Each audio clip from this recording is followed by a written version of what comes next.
Assalamualaikum warahmatullahi wabarakatuh. Salam sejahtera, salam perpaduan, salam perjuangan. Salam Melaka berubah pintar hijau bersih. Saguturi gle. Waalaikum. Semeni ukharan mani hauma haifa lagu mana bila syak. Anabil hari syukran. Mararan waran induran umundai santa cahau.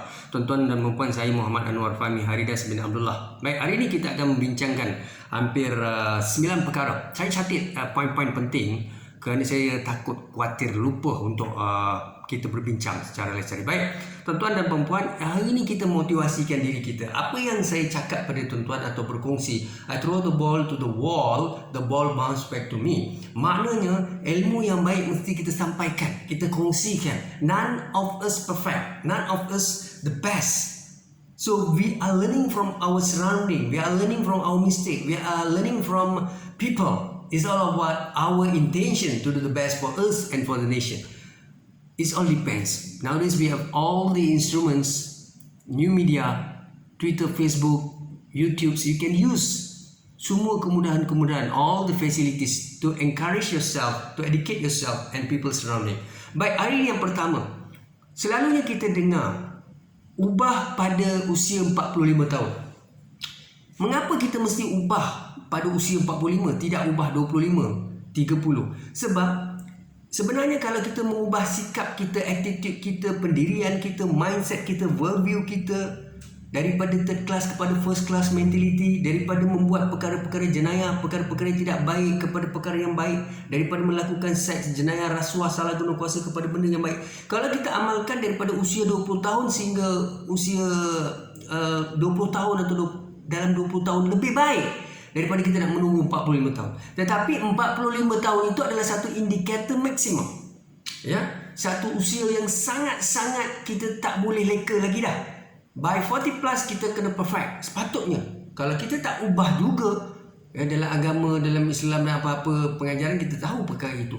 Sebab itu manusia seperti kita, ya, kita memang ada satu sikap, kita rasa apa yang kita buat betul. Dunia ini aku yang punya.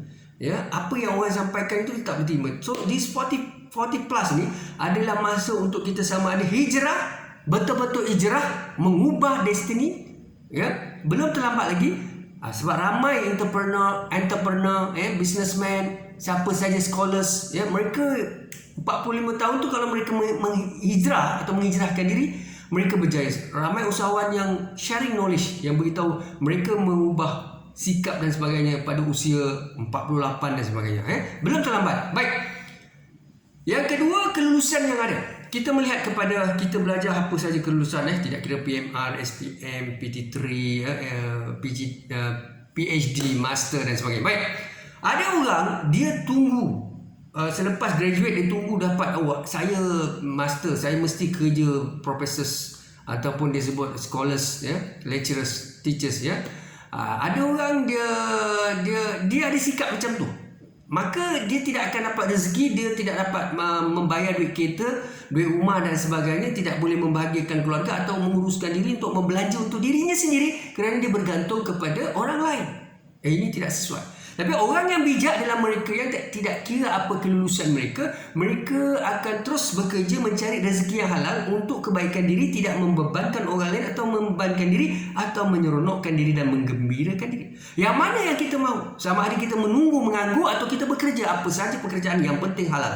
Baik saudara, kita juga perlu mengambil bidang-bidang kemahiran. Ya, tak semestinya kita ambil social science, kita belajar satu bidang social science, yang mana kita juga perlu melihat, kita perlu ada kemahiran. Sekarang ni kalau kita belajar, jangan belajar satu subjek yang sebenarnya tak boleh buat duit, ya, maknanya you cannot generate income. For instance, you kena pakar dalam membaiki membaiki elektrik, nak jadi technician, ya.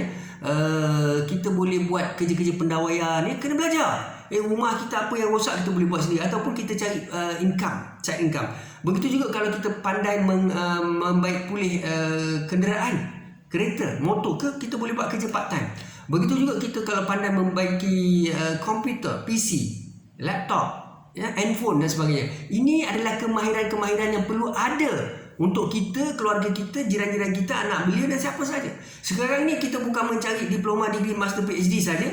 Sebab itu kadang-kadang ada orang ada PhD, profesor, tapi orang yang ada PMR gaji dia lagi tinggi daripada profesor. Sebab apa? Sebab isunya adalah mereka ini walaupun pembelajaran pendidikan itu profesor dibayar gaji profesor, tapi orang yang bekerja sebagai teknikal mempunyai kemahiran-kemahiran, mereka membuka bengkel, mereka mendapat margin keuntungan yang tinggi. Yang ini kita tak nampak. Sebab itu sekarang ni kita kena ada multi punya kemahiran, ya. It could be double degree, ya. Tetapi yang penting kita mesti ada skill, ya, soft skill dan sebagainya.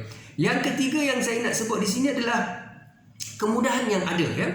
Baik, saudara dan saudari, kalau kita sehat, ya, kejar 5 perkara sebelum datang 5 perkara. Sebelum sehat sebelum sakit, ya. Masa suntuk sebelum masa lapang sebelum suntuk, ya. Masa muda sebelum tua dan sebagainya. Baik, sekarang ini kita melihat kesihatan, ya. Jaga kesihatan, pergi exercise, jangan peduli pasal orang, peduli pasal diri, nasihatkan orang boleh, anak beranak, keluarga, suami, isteri, jiran boleh, tapi kalau orang tak nak dengar, kita tidak ada upaya untuk mengawal mereka. Kita tak boleh kawal mereka. Jangan nak remote orang, tak boleh. Kita remote diri kita, cuba kawal diri kita dulu, perbaiki diri kita. Maknanya kita kena jaga kesihatan kita. Panjang umur, murah rezeki, ya. Kita kena fit. Bila kita sakit apa semua, management akan cakap you are not fit to hold that position. Habis kita, ya. Jadi maknanya kesihatan, bangun pagi, awal-awal pagi cari rezeki, lepas solat, jaga solat dan sebagainya, pergi exercise, pergi jogging. Makanan kena jaga, ya. Kalori makanan perlu dilihat apa yang kita makan, ya.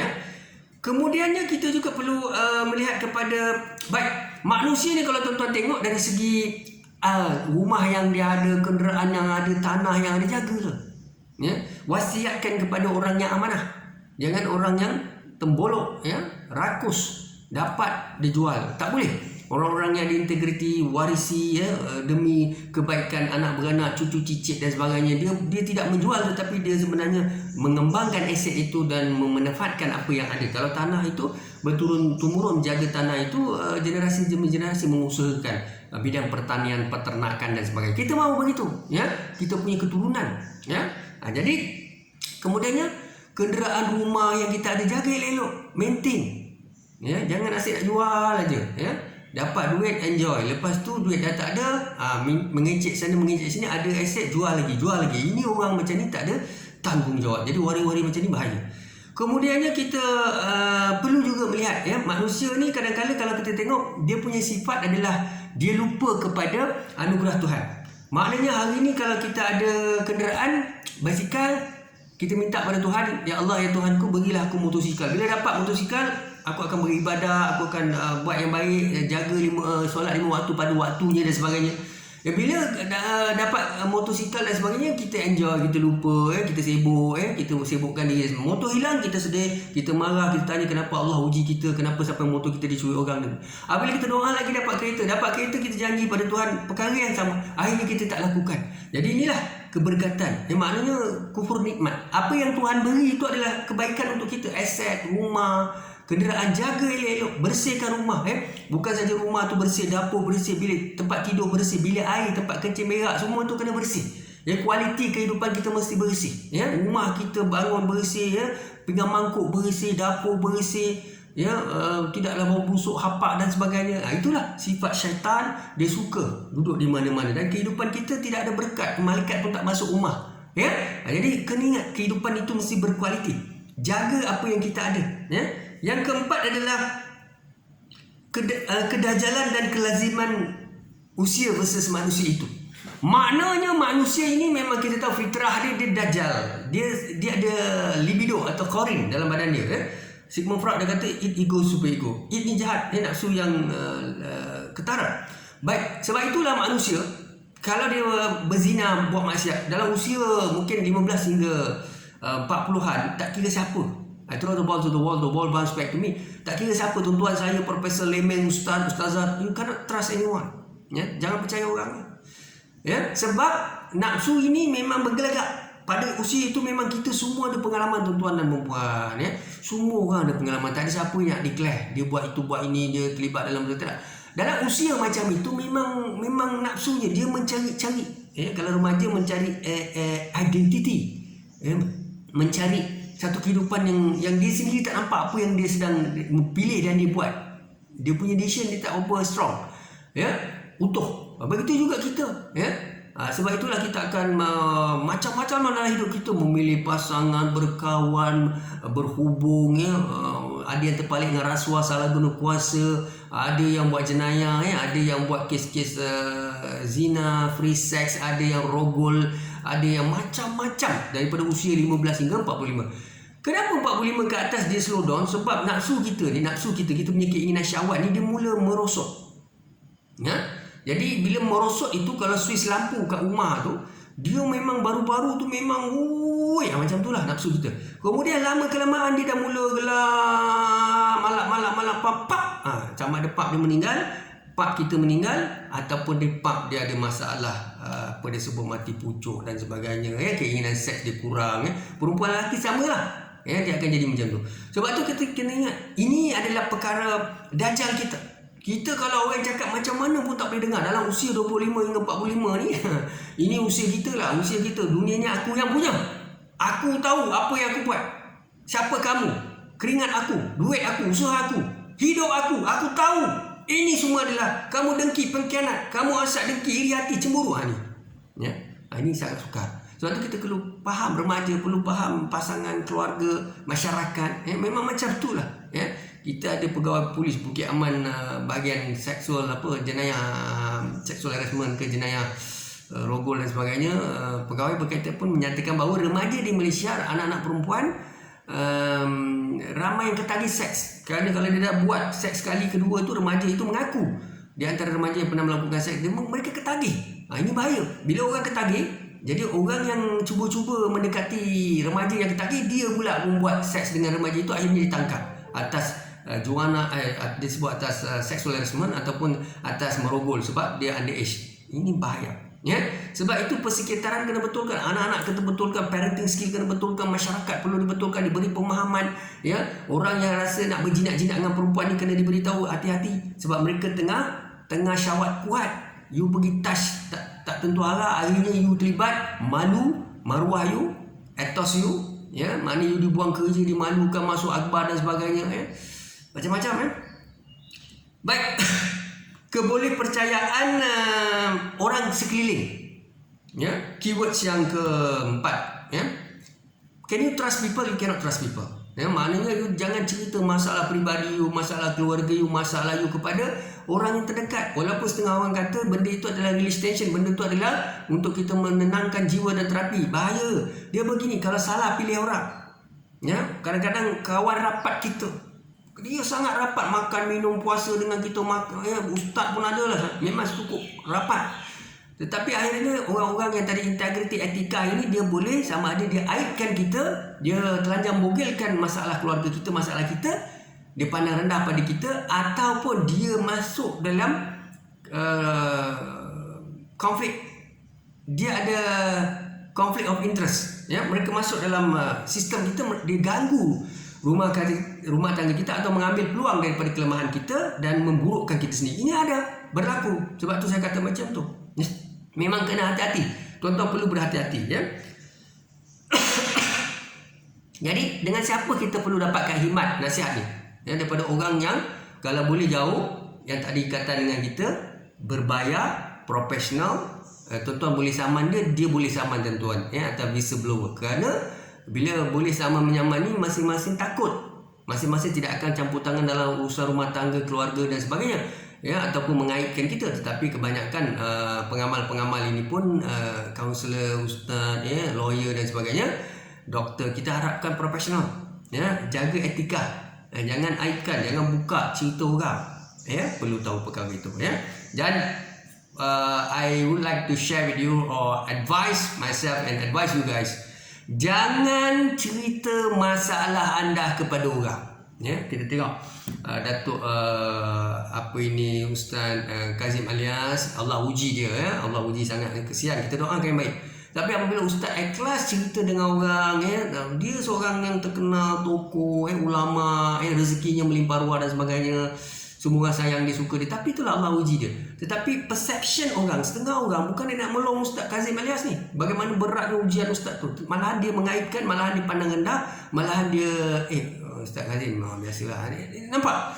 So ini masalah manusia. Apa yang Ustaz Kazim Alias cakap itu sebenarnya beban yang tidak tertanggung, dan beliau mahukan orang-orang yang secara langsung tidak langsung yang terlibat ke tidak terlibat tu janganlah ganggu beliau, beri ruang untuk beliau terus membuat kerja-kerja kebajikan, dakwah kepada manusia, ya, semua itu. Tapi ingat, don't ever share your weaknesses atau you punya disebutnya aib you kepada orang, sebab manusia semua ada aib. Bill Clinton, Datuk Chua Swai Lek, Datuk Sami Velu, YB Ahmad Mazlan, Datuk Najib, Datuk Sri Anwar, semua orang ada aib dia. Semua orang ada aib, tak ada siapa perfect. So tak payah ingat orang ni bagusnya, orang ni, profesor ni bagus, datuk ni bagus, doktor ni bagus, kaunselor ni bagus, ustaz ni bagus, saya menjadikan dia guru. Jangan tak so. Sebenarnya semua orang ada masalah, cuma dia tak declare saja. Apa yang dia pernah buat. Saya pernah tengok seorang mufti yang terkenal, saya kenal, saya tahu, tapi kawan-kawan dia cerita dengan saya, masa dia dekat Azhar, dekat Mesir dulu, macam-macam dia buat dalam usia tu. Dia kejar perempuan Arab dan sebagainya. Lepas tu orang ni pula kata profesor ni pergi luar negara dulu, dia buat macam-macam ni dengan perempuan ni, macam-macam cerita.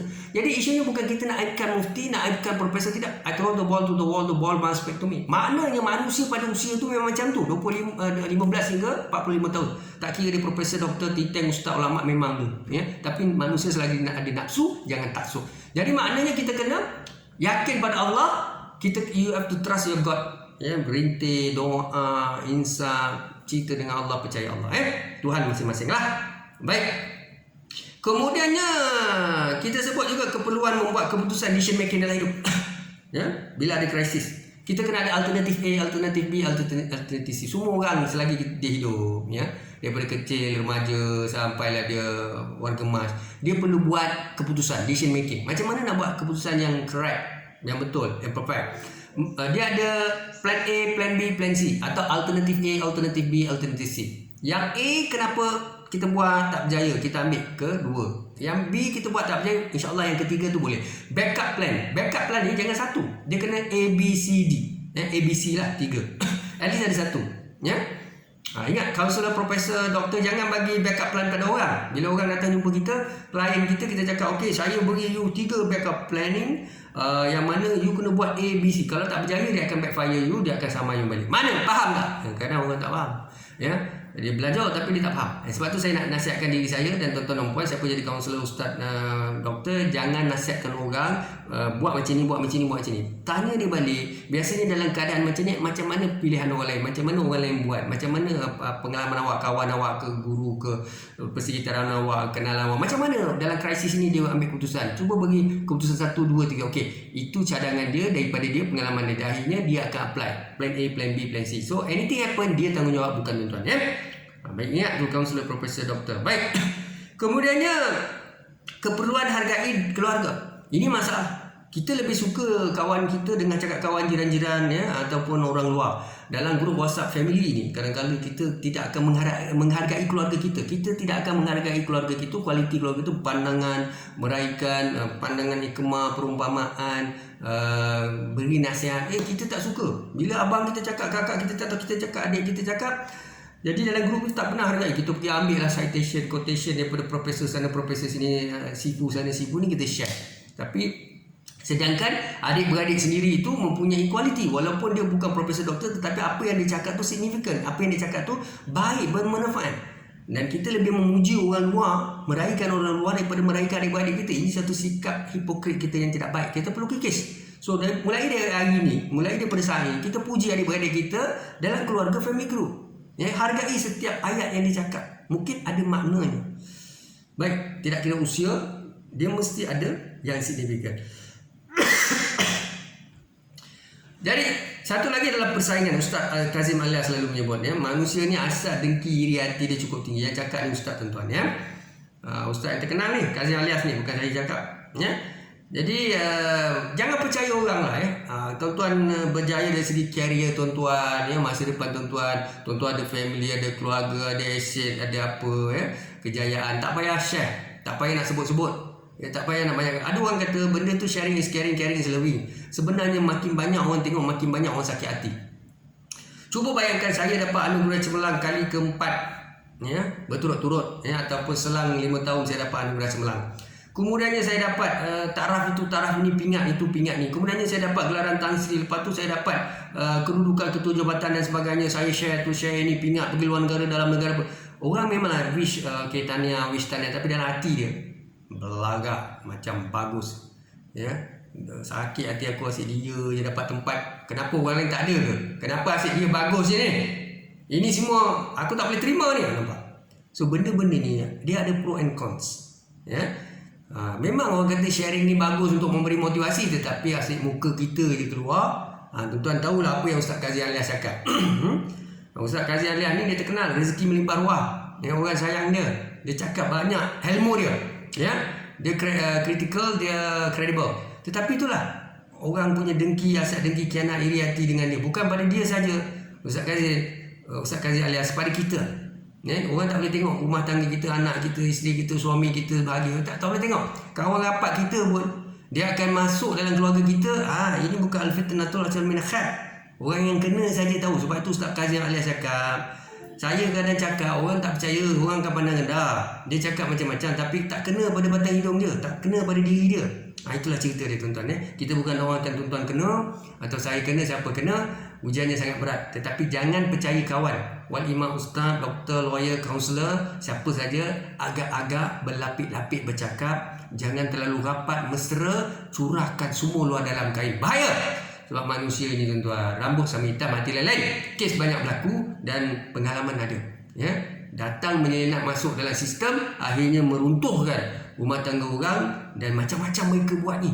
Ya, bahaya. Macam-macam kita dengar, rampas isteri orang, rampas suami orang, rampas tunang orang, kekasih orang ni, perkara yang tak masuk akal. Itulah manusia akhir zaman. Ya, dia bertopengkan agama, bertopengkan kedudukan dan sebagainya. Ada throw the ball to the wall, the ball bounce back to me. Faham ya? Jadi saya tidak mencakap orang, kadang-kadang saya mengajar diri saya sendiri. Baik, keperluan lagi perkara yang ke-8 adalah tindakan mengawal orang lain. Ini pun satu masalah. Jangan kawal orang. Kita tak boleh nak kawal orang tu, nak kawal orang ni. Pasangan kita, kenalan kita, kekasih kita, tunang kita, susah. Memanglah kita ada kuasa sebagai ketua khalifah dan sebagainya, kita membentuk mereka. Tapi kadang-kadang kita perlu belajar reverse psychology, give and take. Ya, bagi kebebasan. Kita pun bebas, dia pun bebas, tapi kebebasan terpimpin, terpelihara. Ya. Kita perlu lihat perkara itu dan jangan terlalu merimaskan orang. Akhirnya kalau burung ataupun apa, burung bayan ataupun burung kakak tua yang cantik tu, kalau kita dia liar, kita nak dia bela-bela, salah kontrol sangat, orang kata queen control macam-macam kan. Kita akhirnya burung itu kalau dia dapat aja keluar, pum, dia akan terbang, dia akan jauh daripada kita, terus lari. Sebab itulah dalam kehidupan kita sebagai manusia, kita kena reda, pasrah, terima hakikatnya. Jangan kontrol orang. Kemudiannya, ingatlah tuan-tuan dan puan-puan, apa yang saya share hari ini sebenarnya adalah untuk kebaikan diri saya dan tuan-tuan. Sebab hidup kita ni tak lama. Hidup kita tak lama dalam dunia ini. Bila-bila masa saja kita akan meninggalkan dunia ini. So bagi saya, kita jangan buang masa dengan stres, dengan mempercayai orang sangat, taksub dengan orang, mengharapkan bintang dan bulan. Jangan. Apa yang kita ada, kita syukur dan reda. Reda dengan apa yang ada, bersyukur, gunakan. Dan kalau tuan-tuan buat apa saja dalam kehidupan itu, buatlah. Buat yang terbaik. Tapi kalau jutawan, usahawan, entrepreneur, mereka ni dia tidak akan share benda itu selalu, melainkan dia dipanggil untuk sharing knowledge, barulah dia datang sharing section. Jangan masuk dalam Facebook, update dalam Twitter, update dalam macam-macam sistem. Dia akan menyusahkan diri tuan-tuan. Akhirnya orang akan cemburu, iri hati, dengki, khianat. Sebab manusia depan kita memang dia peluk, dia salam, dia kata you are the best. Di belakang dia cocok, dia tikam kita. Sebab itulah kadang-kadang orang akan cemburu. Dia takut tuan-tuan lebih baik daripada dia. Ini bukan sangka buruk. Inilah hakikat dunia sekarang ni. Kalau ada ustaz cakap benda yang sama, Ustaz Kazim Alias, jadi kita kena fahamlah bagaimana asal dengki, iri hati, khianat. So trust me tuan-tuan dan puan-puan. So dalam hidup kita ni, kita perlu sentiasa matang, sentiasa muhasabah diri, sentiasa duduk tenang-tenang, cari space, fikirkan apa yang sedang aku lakukan ni sebenarnya. Apakah yang aku mahu dalam hidup ni? Berapa masa yang aku ada sekarang ni? Jadi apakah yang perlu aku perbaiki? Ya, ingat, jangan peduli tentang kritikan orang, ya, tomahan orang, fitnah orang, itu tak penting. Yang pentingnya kita betulkan diri kita. Kita fikir ke hadapan, ya. Kalau kita tak dapat apa yang orang lain dapat, jangan sedih. Orang jadi profesor, doktor, CEO, dapat PhD, ya, orang lain dapat kedudukan, jangan risau. Sebab ajal maut jodoh tangan Tuhan. Tak ada apa yang kekal. Rezeki yang Allah beri kita itulah dia. So jangan rasa kecewa sangat, jangan rasa down sangat. Ya, sebab tiba-tiba je, ya, dia berjaya, dia jadi usahawan, besok dia meninggal. Kita yang SRP apa semua umur sampai 100 hidup lagi. So ini rezeki masing-masing. Bukan kata orang meninggal itu dia tak ada rezeki, di akhirat banyak rezeki dia. Allah sayang dia. Ya, tapi apa pun ingatlah, ya, jangan sedih sangat dalam dunia ini, ya. Lagi satu, jangan pikul beban, ya. You memikul beban, ya, tanggung fikir, kusutkan pasal perempuan, pasal lelaki, pasal anak, pasal isteri, pasal suami, pasal kehidupan, pasal management, pasal pengurusan, pasal rasuah, pasal negara, pecah kepala kita, kata burai kita, ya. Jadi kita agak-agak lah, ya, fikir diri kita, masa depan kita, mana yang kita mampu tegur, kita tegur. Dan yang paling penting adalah jaga diri, kesihatan, untuk kita sentiasa dirahmati Tuhan. Jangan taksub dengan siapa. Dan syukuran dan terima kasih. Assalamualaikum warahmatullahi wabarakatuh. Kalau bermanfaat sila share. Kalau tidak, delete saja. As simple as that. Kita bukan negara otoritarian, totalitarian, rejim komunis militeri. Jangan ubud, jangan jumutkan orang, jangan pandang lekeh pada orang lain. Semua orang unik, manusia unik, dia ada kelebihan masing-masing.